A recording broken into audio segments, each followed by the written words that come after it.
Did you know that the most precise clocks don't lose or gain a second in 30 billion years? That's more than twice the age of the universe. Here at ISOLDE, a nuclear physics facility at CERN, we have just taken a step forward towards building a nuclear clock that could run even much more precisely.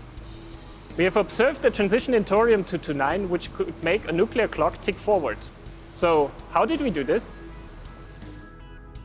ISOLDE directs a high-energy beam of protons from CERN's proton synchrotron booster into specially developed targets.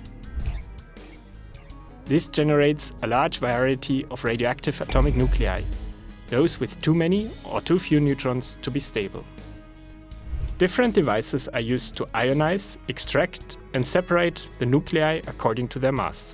The nuclei are then delivered via beamlines to many experiments.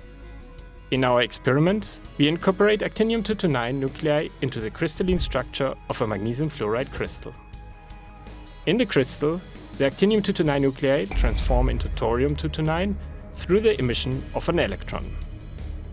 This leaves the thorium-229 nuclei in an excited state, called an isomeric state, that then decays emitting light that is detected by a spectrometer.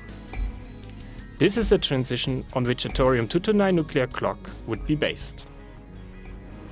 We have used the wavelength of the observed light to measure the excitation energy of the isomer 7 times more precisely than previous measurements. This will help people to develop a laser that can make the nuclear clock tick forward. So why is such a nuclear clock actually interesting? Well, if we take this nuclear clock and we compare it to the best available atomic clock, we might see a slight shift in their ticking frequency. And then we might ask, where does this come from?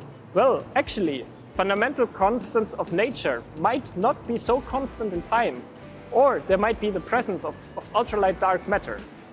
With this study, we have actually shown that we can go a big step forward towards the realization of a nuclear clock that can study all these effects.